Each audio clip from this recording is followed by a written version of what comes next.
Fala pessoal, eu sou a Cristiane Serra e esse é o seu podcast Startup Life. Começando mais um episódio gravado aqui direto de São Paulo e hoje quem está aqui comigo dividindo a bancada é o Lucas Eusébio. Lucas, bem-vindo de volta. E aí, Cris, tudo bem? Tava com saudade já de estar aqui contigo. Lá a gente tinha voltado, tirado o meu lugar, mas estamos aí de volta. Ah, vocês que se resolvam aí. O meu lugar é fixo e vocês que... Sempre tem uma cadeira junto, agora quem vai sentar é vocês que se resolvam. E Lucas, conta para o pessoal qual é o tema de hoje, quem está aqui conosco. Perfeito, Cristiane. Vamos lá. Hoje a gente tem um convidado muito especial aqui, o Rafael, da Vox. Depois deixar ele se apresentar um pouco mais. A gente vai falar um pouco sobre investimento de impacto. Então, Rafael, cara, obrigado por aceitar participar aqui do Startup Life. Tenho certeza que os ouvintes vão gostar bastante. Te apresenta um pouco aí, pessoal. Eu que agradeço. Obrigado pelo convite. Prazer estar aqui e compartilhar um pouquinho com o ecossistema. Bom, eu sou Rafael Campos, para quem quiser me procurar nas redes aí, é difícil pra caramba achar, porque esse nome deve ter um 100. Então a gente vai colocar o link aqui embaixo na legenda para ser mais assertivo. Legal, obrigado. Mas se jogar Rafael da Vox, eu acho que aparece facilmente. Foi assim também. que eu te achei. Boa. Eu sou hoje Principal de Venture Capital na Vox Capital, né? Olha que legal, tudo nome em inglês, complicado, né? A gente gosta em Venture Capital de usar esses termos internacionais. Mas eu prefiro até do que traduzir para capital de risco, né? Sim. Porque venture e risk são palavras bem diferentes no inglês e a gente entende, né, o capital de venture capital como um segmento muito específico dentro do mercado de investimentos e é onde a Vox atua desde 2009. Eu tô lá já vai fazer 2 anos e cuido praticamente do time de gestão de investimentos de venture capital. Bacana, Rafael. Acho que é bacana conseguir dar uma recapitulação assim para o pessoal. O mercado de VC no Brasil ele veio crescendo bastante nos últimos anos. E vocês são um fundo desde 2009, né, cara? 2009, eu brinco que o mercado de aquisição de tecnologia cabia nessa sala onde a gente está agora, era bem pequeno.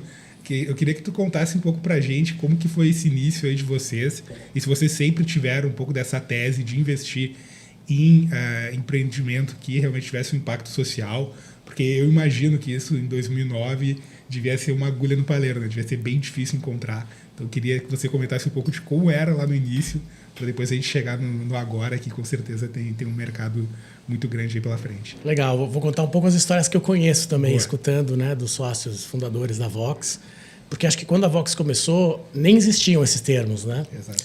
Não existia, eles usavam termos de negócios sociais, não existia tanto o termo de negócio de impacto, investimento de impacto muito menos. E acho que quando a Vox começou, a visão era por buscar investimentos de impacto. Não necessariamente venture capital. Depois que o caminho da gestora acabou levando para esse tipo de investimento. Tanto que no começo, alguns dos primeiros investimentos da Vox foram feitos como empréstimo, né? Através de dívida, buscando outros formatos. Né? Acho que foi também uma história de bastante empreendedorismo. Como é que eu consigo fazer o fluxo de capital chegar a negócios ou empreendedores ou ideias que geram retorno social, retorno ambiental positivo. Essa era a pegada do time lá do pessoal que começou a Vox e isso ao longo dos anos veio evoluindo e acabou, né, se transformando numa gestora de venture capital e há um pouco tempo a gente inclusive abriu outras frentes de investimentos. Então a ideia é começar a criar investimentos de impacto em diferentes classes de ativos para todo mundo que quer investir consiga gerar retorno social, ambiental positivo com o seu capital. Bacana, perfeito, cara, excelente.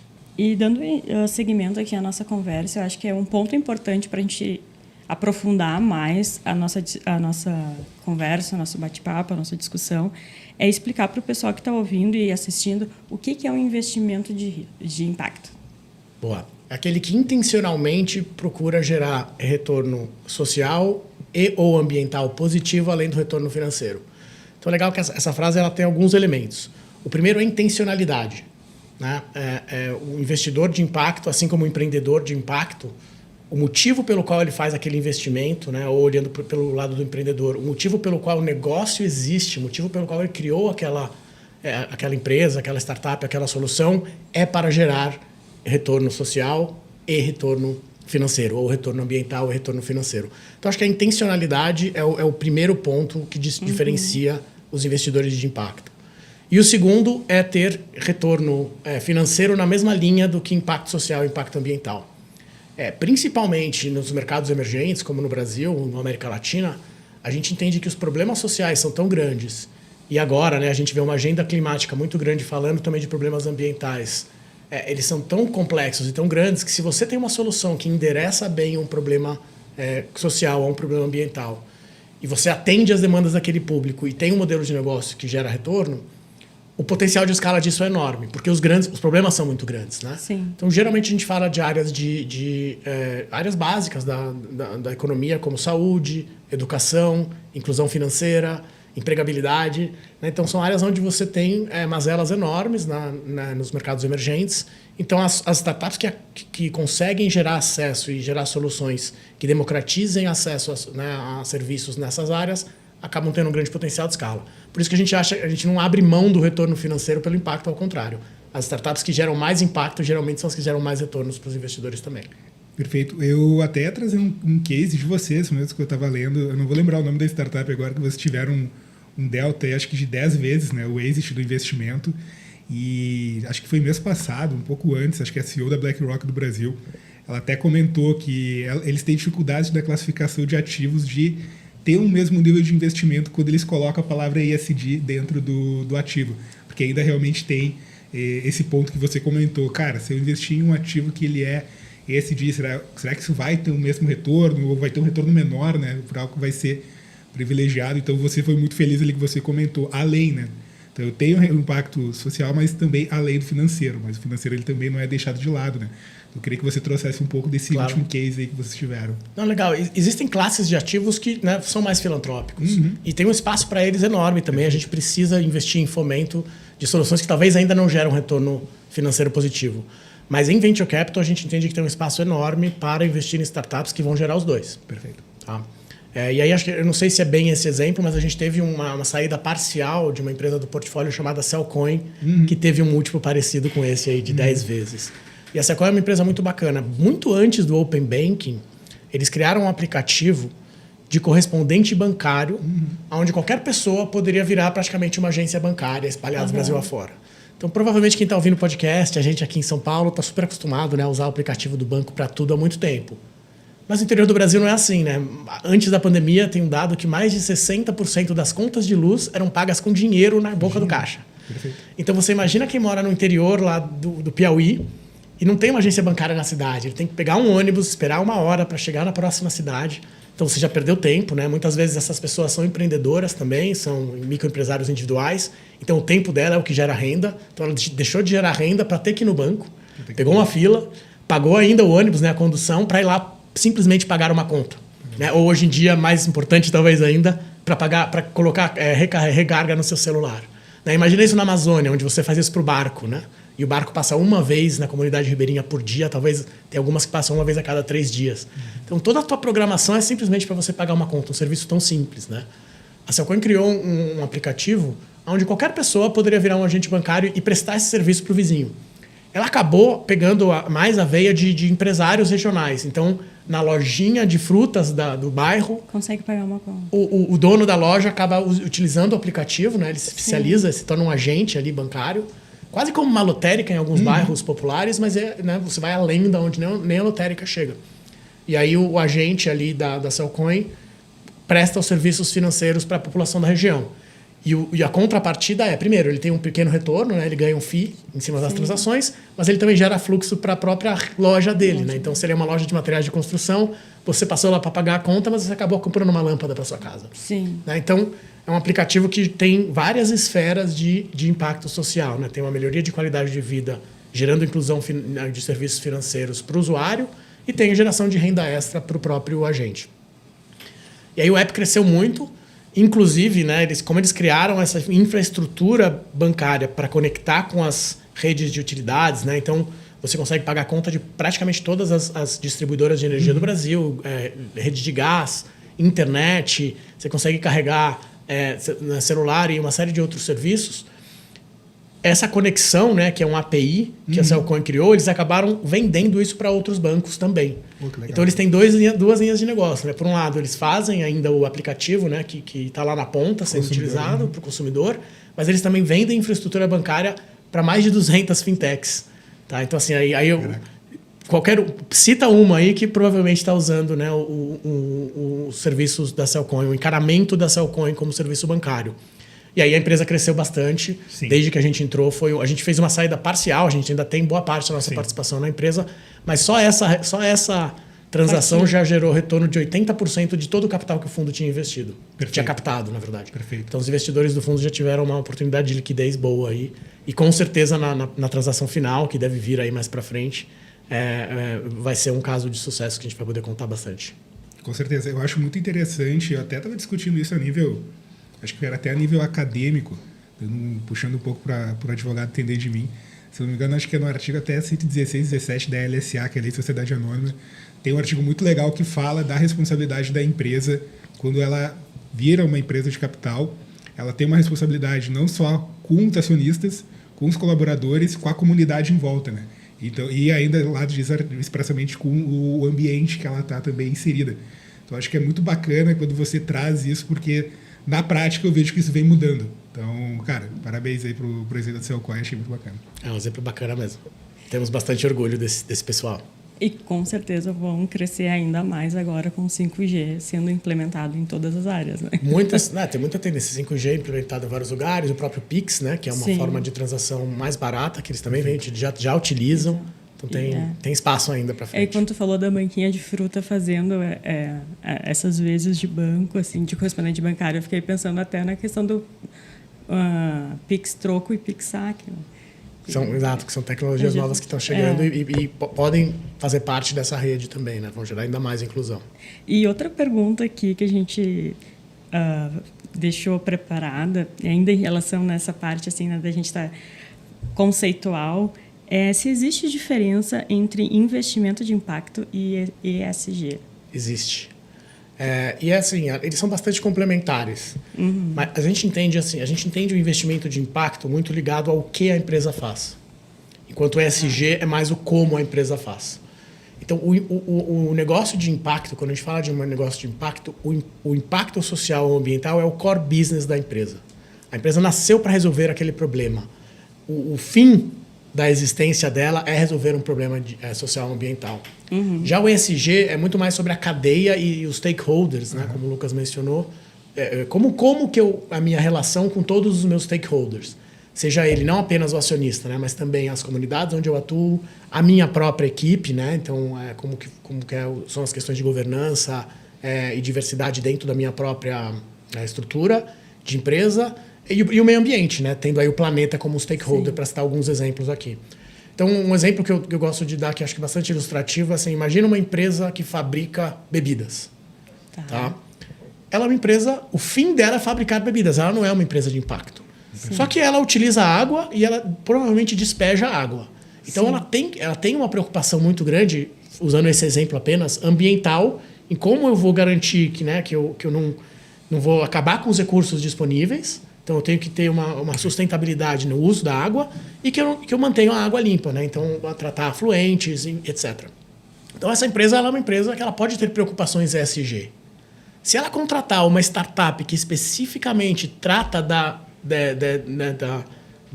de resíduos líquidos para ajudá-los no manejo dos resíduos que eles geram, essa startup pode ser uma startup de impacto. Então, é assim que o ESG e o impacto andam juntos, né? Você tem... Com a crescente demanda, e acho que o ESG está em voga, está em moda, tem mais empresas... Acho que as empresas acordaram para a responsabilidade que elas têm, né, como grandes atores financeiros, com toda a sua cadeia, tem mais empresas buscando solucionar os seus problemas ESG. Uhum. Isso abre, então, oportunidades para startups de impacto criarem soluções que vão atender essas grandes empresas. Então, são mercados que andam juntos, mas eles têm uma certa diferença ali. E não são excludentes. Ao contrário, eles são bem complementares. E quem quiser saber mais sobre ESG, a gente tem um episódio aqui também no Startup Life. Então, basta... Depois que ouvir esse, né? Não para de ouvir esse. Ouve esse e depois rola aí no serviço de streaming que você vai encontrar. Perfeito. Rafael, cara, muito bacana aí a tua complementação. Eu queria entender, dentro do que a gente tem muitos ouvintes que são empreendedores, né? Então, você já deve ter passado aí para conseguir explicar desde o início da jornada. Queria entender um pouco da tese de vocês. Vocês Legal. Pegam desde o cara que ainda está no MVP, ele tem que estar tracionando, ele tem que já estar em escala. Qual é um pouco da tese aí da Vox? Atenção, ouvintes que estão buscando investimento de impacto. Esse é o momento de anotar tudo que a Vox busca. Manda seu pitch. A gente não vai falar de valuation, fica tranquilo. Bom, a gente está assim, acho que o podcast é uma ferramenta atemporal, né? Perfeito. Estamos em 2022. Hoje, os nossos veículos da Vox, eles começam a atuar no estágio seed. Tá? Então, a gente investe em startups no estágio seed e em série A, série B. Em Venture Capital, hoje é o recorte dos nossos instrumentos, nossos veículos. Nós temos 8 fundos sob gestão. 5 deles são fundos de Venture Capital tradicionais, digamos assim, e 3 são fundos de co-investimento que acabaram... Né, a gente teve a oportunidade de continuar investindo em empresas do portfólio, a Cellcoin, que eu mencionei, a outra é a Sanar, que é uma empresa de educação médica. Então, desses 5 fundos, 2 já estão em fase de desinvestimento, são os 2 primeiros fundos da Vox, e nós temos 3 fundos ativamente investindo. Então, o primeiro recorte é esse. Pode ser que daqui a alguns anos a gente atue em outros segmentos, em outros estágios de desenvolvimento de uma startup. Falando de verticais, historicamente a Vox nasceu investindo em impacto social. Então, as primeiras verticais dos fundos que estão hoje em fase de desinvestimento são muito focados em saúde, educação, inclusão financeira e empregabilidade. De uns tempos para cá, a gente ampliou bastante a tese. Então, hoje nós temos uma visão de uma tese... Hoje a gente quer um mundo 100% regenerado e nós dividimos essa tese em subteses que passam praticamente por todos os objetivos de desenvolvimento sustentável da ONU. Tá? Então, nós temos teses ligadas nós queremos as pessoas plenas, essa é a orientação da nossa tese. E aí nós temos ambições em educação, saúde, inclusão financeira, empregabilidade. Nós temos um segundo pedaço da nossa tese que lida com instituições. Tá? Então, nós buscamos equidade e instituições que nos representem. Então, aí nós temos um espaço para investir em GovTechs. Nós temos um espaço para investir também em segurança de dados, por exemplo, para o indivíduo, eficiência nos sistemas públicos. Nós temos uma ambição de criar cidades em que a gente adore viver. Então, aqui puxa um pouco sustentabilidade urbana, entra a mobilidade, entra a economia circular. E, por último, nós queremos aprender a viver no planeta. É o quarto elemento da nossa tese, e aí abre bastante para os temas relacionados ao clima.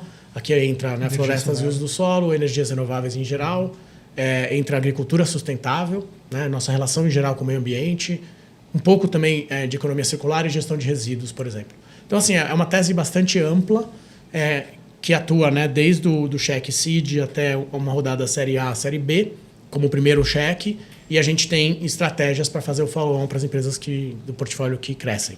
Bacana. E vocês investem em todo o Brasil ou tem alguma região que vocês focam mais? Pergunto porque eu conheço fundos, às vezes, região sul. Não, ao contrário. Assim, a gente busca... O ideal seria investir em todo o Brasil. Hoje, o pipe, o que a gente recebe de oportunidade, ele é muito concentrado no Sudeste ainda, mas a gente tem boas startups do portfólio que são localizadas fora. Né? Eu citei há pouco a Sanar, que é uma empresa de educação médica, eles são originalmente de Salvador.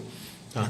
Então, assim, ainda é uma realidade que é desequilibrada a relação do que a gente recebe, mas a gente procura, inclusive, participar e fomentar um pouquinho os polos regionais para que a gente veja cada vez mais empreendedores de outras regiões do país também participando do mercado de startups como um todo. Isso falando de Brasil, mas a nossa ambição, inclusive, é investir na América Latina. Legal. Tá? Então, a tese foi ampliada também com esse escopo regional e a ideia é buscar também oportunidades nos países vizinhos aqui.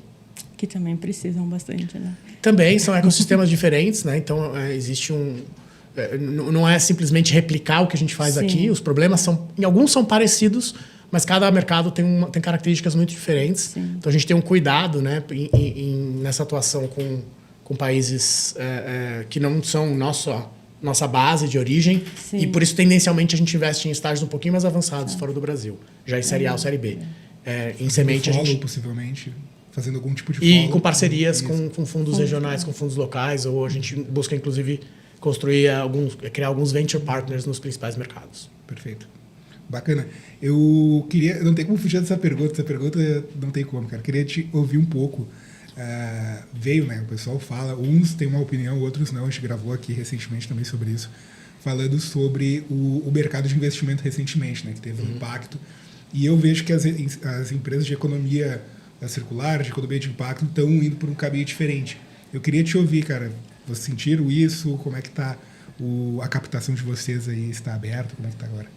Cara, assim, eu acho que o 2021 foi muito fora da curva, sinceramente, né? Se você olhar o histórico, a gente volta a uma linha um pouco mais normal agora. Então, o ano passado era um ano que estava muito atípico. A gente participava de rodadas onde o empreendedor, no estágio muito inicial, chegava com PowerPoint e com 3, 4 cheques na mesa.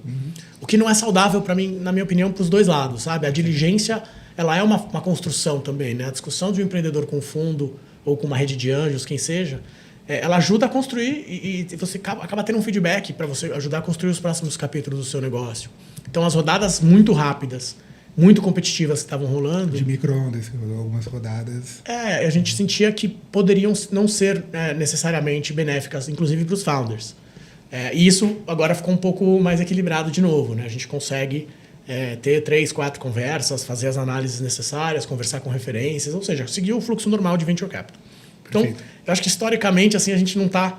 A gente estava num lugar muito inflado e a gente caiu um pouco, mas eu ainda acho que, né, estamos voltando a uma curva normal. Uma curva saudável também. Uma curva saudável. Agora, falando especificamente dos nossos segmentos, né? Os problemas sociais do Brasil, talvez alguns deles pioraram com a pandemia. Sim. Então, as oportunidades para... E por outro lado, a adoção de tecnologia aumentou. Né? Então, você tem frentes mais óbvias, assim, né? Na telemedicina, ensino à distância. Você teve uma disponibilidade maior, inclusive ajustes de regulação que permitem o uso da tecnologia para ampliar soluções e uma aceitação maior pela própria população, né? Com certeza. Então, assim, você tem cantos, talvez, do Brasil que não tinham acesso, e porque, inclusive, não tinham tido essa demanda, e na pandemia eles meio que se forçaram a buscar soluções à distância. Então, a tecnologia começa a penetrar em lugares onde ela não estava antes. Então, na nossa visão, a oportunidade para negócios de impacto social, ela cresceu na pandemia, né? E a gente vê bastante, a gente viu assim um número grande de empreendedores nascendo nessa fase. Aliás, tiro o meu chapéu para eles, né? Porque empreender já é difícil. Você abrir um negócio durante a pandemia, então, é louvável. Assim. Sabe que quando a gente conversou aqui no podcast com o Gustavo Goldschmidt, da Superplayer, e a gente conversou com ele, né, sobre essa questão de crise e tudo mais, ele falou assim, desde quando eu comecei a empreender no Brasil, tem crise. Pois é. Não. Então, na verdade, é claro, né, uma pandemia é uma coisa muito maior, né? Mas se a gente parar para pensar, o empreendedor brasileiro, ele é guerreiro, né? Total, claro. E a gente fala agora, não, porque a taxa de juros subiu. Pô, mas historicamente nossa taxa de juros sempre foi alta. Né? Então, assim, convencer a investir em capital, em modelos de investimento de risco como o Venture Capital nunca foi fácil no Brasil.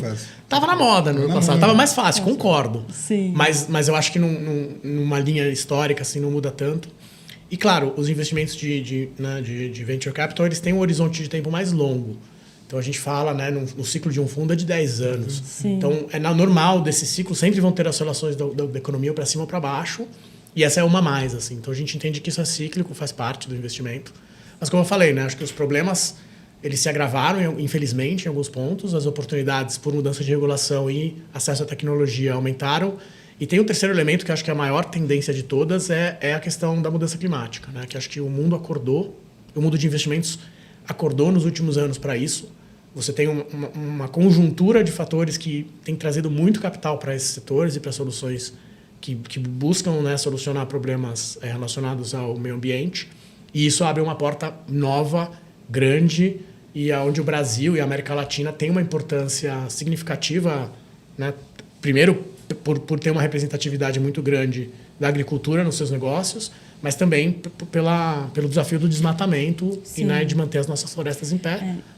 Além das outras verticais que acho que são comuns para todo mundo, né? Que é a economia circular, energia renovável e as demais, acho que é um pouco mais parecida mundo afora, mas essas duas verticais elas são muito específicas na América Latina, então então a gente entende que vão ser necessárias soluções locais para resolver os problemas locais, né? Dentro de dois mercados gigantescos. Então tem uma oportunidade enorme aí pela frente. E essa questão do desmatamento, a gente que está aqui na região sudeste, sul, parece até às vezes um pouco mais distante, né?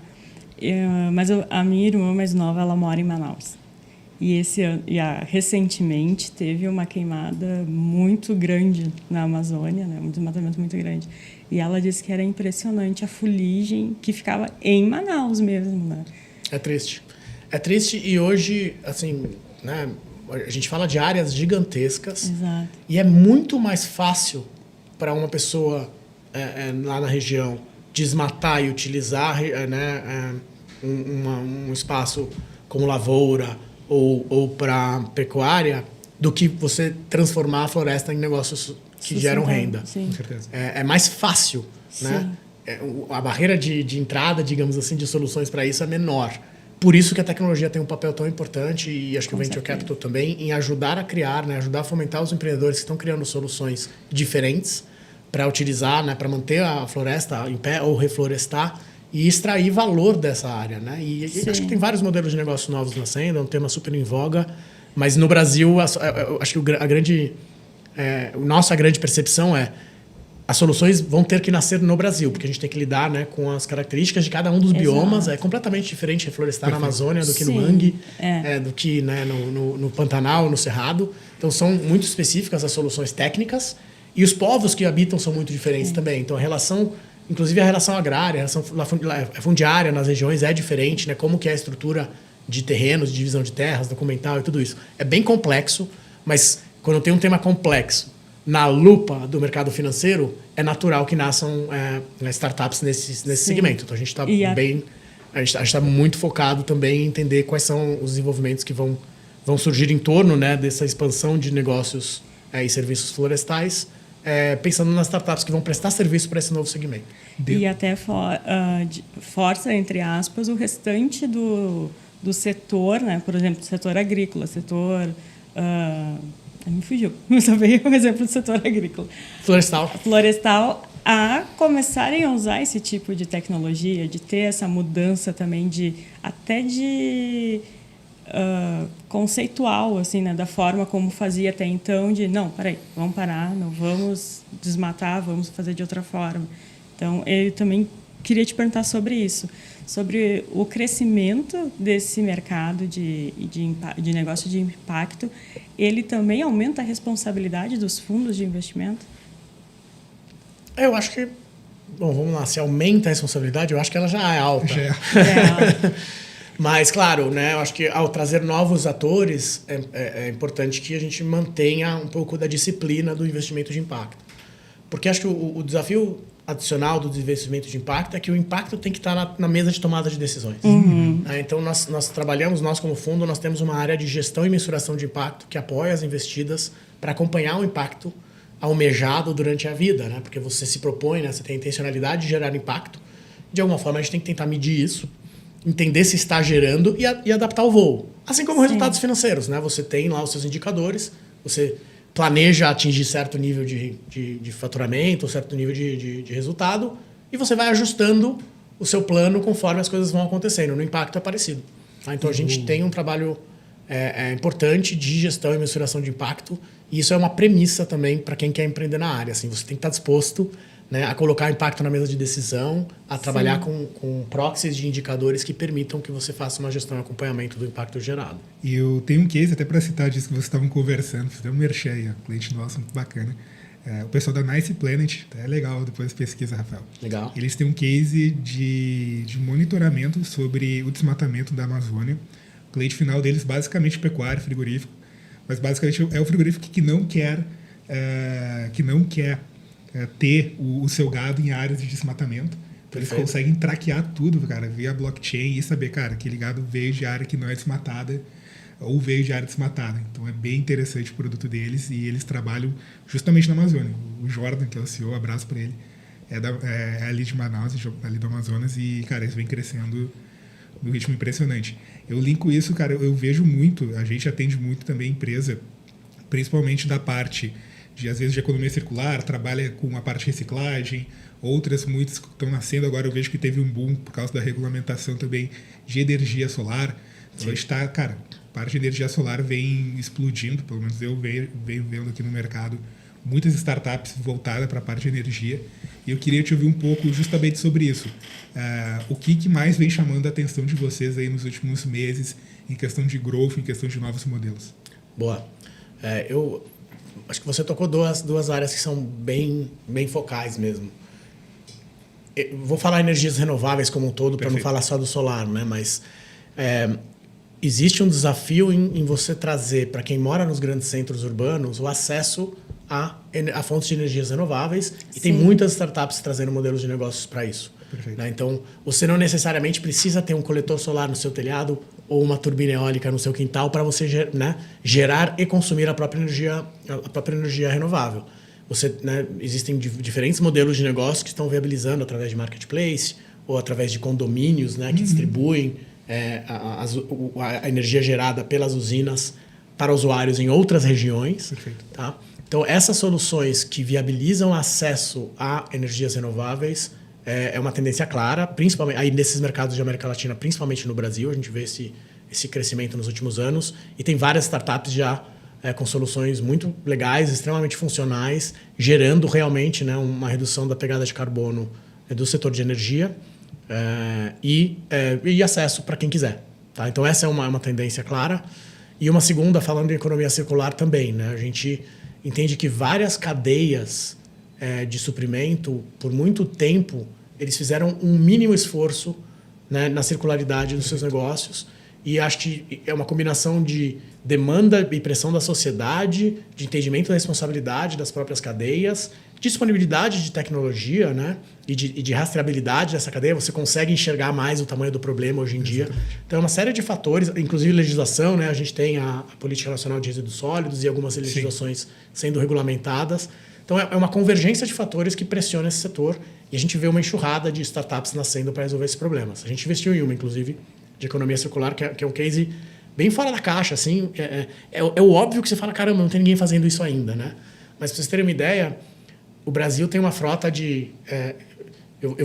posso confundir os números de empresas assim, mas é uma frota, se não me engano, de 5 milhões de veículos todo ano que chega no final da sua vida útil. Caraca. Ou seja, é um veículo que não tem mais uso comercial, você não consegue mais vender ele. Sabe, são caminhões de 30 anos de uso, são carros, né, comerciais também com muito tempo, máquinas agrícolas paradas que já não justifica você reparar. Então, chegou no final da vida útil dele. E a gente só recicla 10% disso. Então, assim, pensa que é um dos materiais de reciclagem mais óbvios. É muito metal, que tem um valor na reciclagem.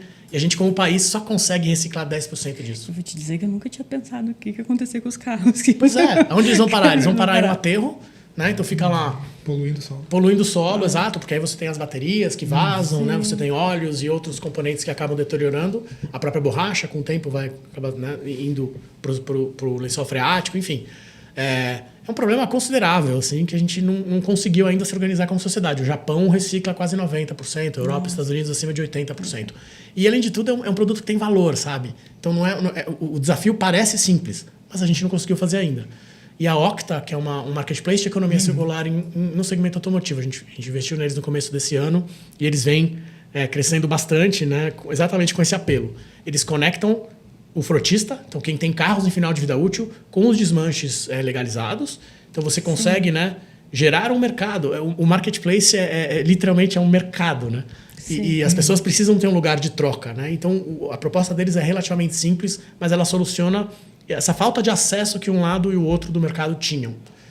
E hoje a gente consegue ver grandes frotistas conseguindo evacuar o que eles têm parado lá no pátio, direcionar para os desmanches. E aí o desmanche legalizado, ele tem várias atuações. Primeiro, ele recoloca as peças no mercado. Então, o próprio frotista consegue comprar uma peça usada para outro carro que ele tem. Talvez um carro com 10, 15 anos não justifica colocar uma peça nova. Né? Então, você tem a reutilização, que era uma escala de economia circular acima até da reciclagem, na importância, né, no impacto ambiental que ele gera. E, o final, os resíduos que não são reinseridos na economia, eles acabam sendo descartados também. Então, o marketplace de duas pontas que está aí para resolver um problema básico que nós, como sociedades, ainda não conseguimos estruturar e organizar. Então, a gente aposta bastante também no time que está tocando isso. Eles estão no setor há muito tempo e já os primeiros meses já mostram aí uma atração legal. Então, provavelmente vão escutar mais da Octa mais para frente. E se alguém tiver um carro parado no pátio, já sabe onde procurar também. Eu vejo bastante, cara, na prática, nesses últimos 1, 2 anos, muitos contratos também onde a parte de impacto, a parte de ESG, ela vem sendo cada vez mais exigida, como deal breaker mesmo da operação. Principalmente quando a gente vai representar principalmente operações de M&A, representar o buy side, eles começaram a olhar mais para isso, né? Não era feito due diligence, não era feito um levantamento de risco sobre a parte de economia circular ou da parte de ESG das companhias, e eu vejo que isso vem mudando bastante. Sim. Dentro também do nosso dia a dia como advogado, né, cara? Que as empresas vêm se preocupando em fazer negócios com empresas que também tenham essa pegada. Então, acho que a comunidade vem se juntando, né, para conseguir fazer bons negócios. A comunidade vem se juntando, o capital tem sido marcado, né? Então você tem grandes fundos globais, e aí falando não de venture capital, mas fundos que investem em empresas de capital aberto que têm exigências com relação a indicadores ESG. Isso vai puxando um pouco a cadeia. Sim. E aí nascem oportunidades para startups como essa, né? Então, um bom exemplo aí, falando do exemplo da Octa, assim, tem grandes empresas que têm um problema ambiental com o seu passivo de frota, né? Perfeito. E agora eles têm uma solução que pode ajudar. Tem uma empresa que pode ajudar a solucionar. Para citar um exemplo, acho que tem vários realmente, tratando das 3 letrinhas, né? Tanto na questão ambiental como social e em governança. Tem muita startup que está nascendo para resolver os problemas que as grandes empresas estão topando encarar agora. Perfeito. Elas estão topando encarar de verdade, né? A gente via, não muito tempo atrás, ainda existe muitos relatórios, né, de fim de ano de ESG que só está no PPT, né? Só é um relatório bonito, lindo para gráfico, mas na prática é de vidro, né? Não acontecia. Mas é bom estar na moda, né? Assim, é natural que exista talvez abuso num certo momento.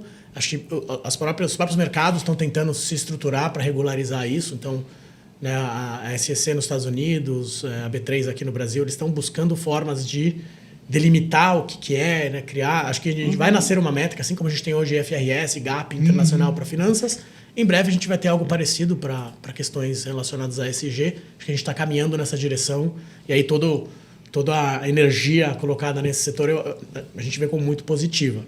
Mas tem que tomar um pouquinho de cuidado, né, com social washing, greenwashing. São termos que têm sido utilizados recentemente, mas eu acho que a tendência ela é super positiva e a gente vai se ajustando durante a jornada.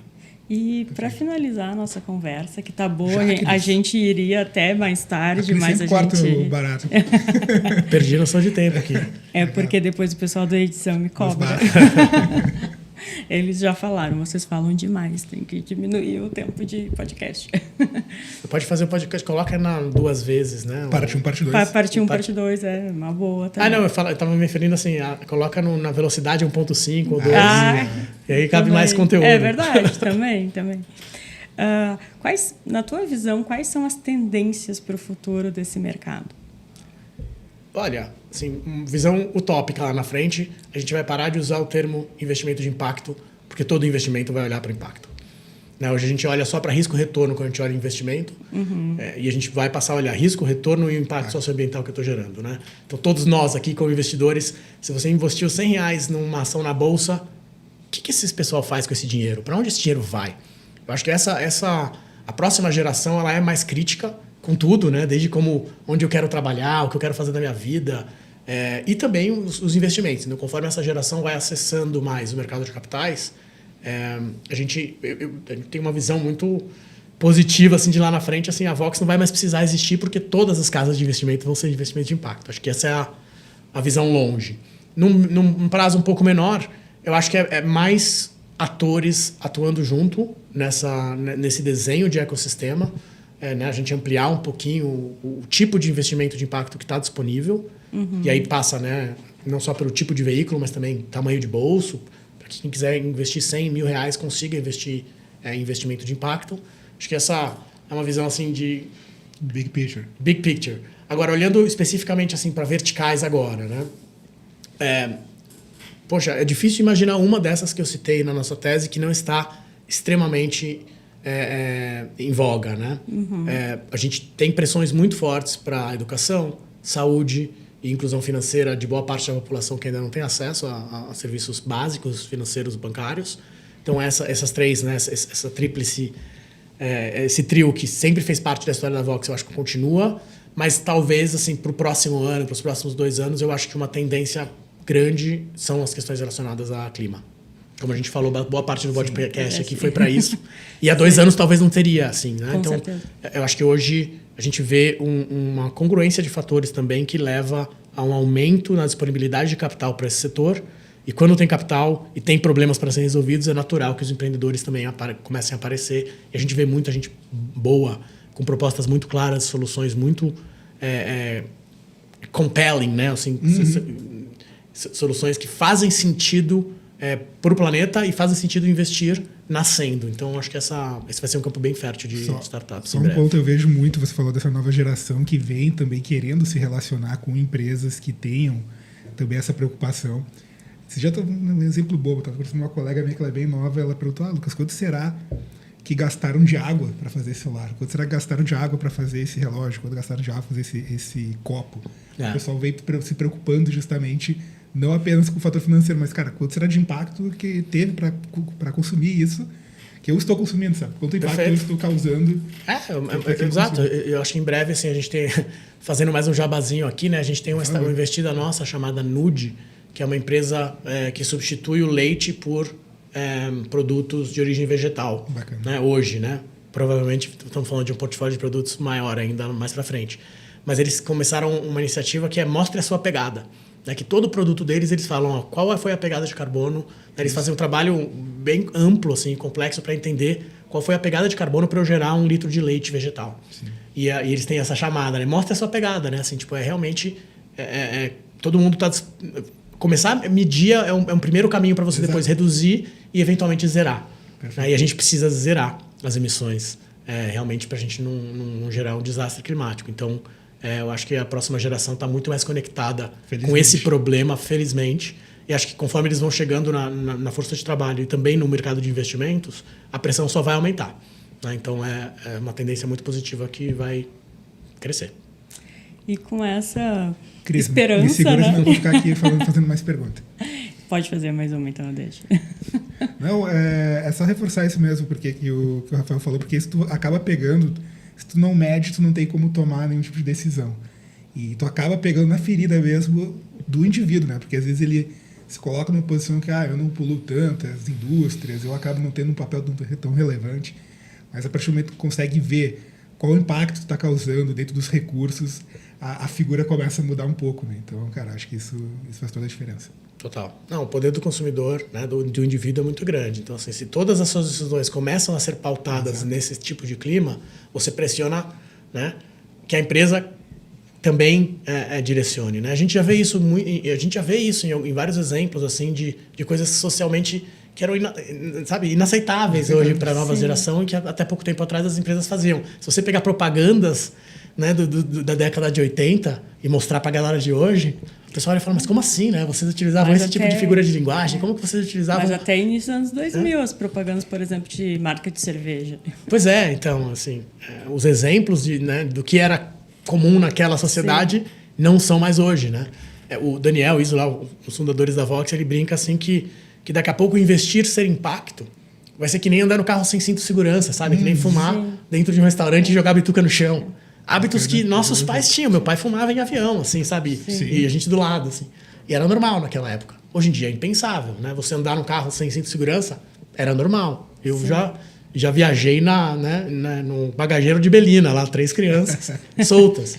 Cara, isso é impensável hoje em dia, né? Então, assim, são evoluções que a sociedade meio que aceita, estabiliza, e a gente entende que investimento de impacto vai chegar num caminho parecido, sabe? Para onde vai ser o dinheiro? Pô, é óbvio que eu sei. Eu não estou jogando lá no númerozinho da bolsa, que eu nem sei o que faz, e deixando na mão de alguém para eles tomarem as decisões com o meu dinheiro. Não, é o meu dinheiro. Então, como investidor, eu vou escolher o que eu quero gerar de melhorias no mundo através do investimento e também receber o retorno financeiro que faz parte do mundo de capitais. E aí tu tocou num ponto bastante importante, que é o poder de decisão do público, do consumidor. E a gente falou em relação à geração mais jovem, mas também eu vejo uma mudança de pensamento das gerações anteriores. Claro. As pessoas percebendo que elas que têm o poder, né? Não, porque lá antes a economia era muito baseada e as indústrias, tudo mais, no que a empresa te colocava que tu tinha que ter aquilo. E hoje não. Hoje eu vou escolher a camiseta da loja tal porque ela é sustentável, porque ela pensa no impacto, do que a outra que não pensa. Então, e isso tem mudado completamente a forma de vender, a forma de comunicar das empresas. Exato. É um caminho, porque você ter acesso a todas essas soluções, e inclusive preço é uma questão bastante relevante ainda. Sim. Então é um caminho, é uma jornada, mas a gente percebe que os consumidores já estão mudando e né, a gente fala muito dos novos, porque eles já vêm com... É igual um canvas em branco, né? Eles vêm com, sem vícios, né? E sem, talvez, vieses. E aí eles já começam com uma força maior de mudança, mas a mudança, ela atinge todo mundo, né? Inclusive as gerações que já estavam aí quando certas coisas diferentes aconteciam. E acho que é talvez um dos principais papéis que nós individualmente podemos fazer. E acho que a mensagem vale para empreendedor também, né? Pô, vai empreender, quer abrir um negócio, quer resolver um problema? Por quê, né? Por que esse problema é importante? Por que esse problema é relevante para a sociedade como um todo ou para o planeta? Se você começa com essa pergunta, você provavelmente vai cair numa solução que tem uma reverberação muito maior, né? Que vai ajudar a direcionar alguns dos problemas que a gente tem que enfrentar como sociedade, como mundo. E aí, como eu falei, a escala disso é gigantesca. E é com essa estima de um futuro melhor e que ele seja logo, né? Seja em breve, que a gente vai encerrando o episódio de hoje. Muito obrigada pela tua participação, Rafael. Eu que agradeço. E deixa os teus recadinhos finais aqui, como o pessoal faz para te encontrar, para encontrar a Vox. A gente sabe também que vocês têm um podcast, então deixa aí também a propaganda dele. Boa. Não, a gente, assim, como investidor de impacto, um dos nossos papéis também é falar sobre investimento de impacto, divulgar, né? E meio que promover um pouco esse tipo de investimentos. Então, fica realmente o contato. Acho que o caminho mais fácil é no voxcapital.com.br. Dali você se direciona para os podcasts, para nossas mídias sociais. E através do LinkedIn, conectando comigo, com os outros gestores ali do time da Vox. A gente também é super acessível para conhecer empreendedores, para conhecer ideias, quem quiser fazer parceria. Então, muito fácil encontrar-nos aí nas redes sociais e fica o convite para quem quiser, quem tiver interesse. E aí você falou de recado, né? Acho que o recado é um pouco aquilo que eu falei. Assim, a grande maioria aqui escutando são empreendedores, né?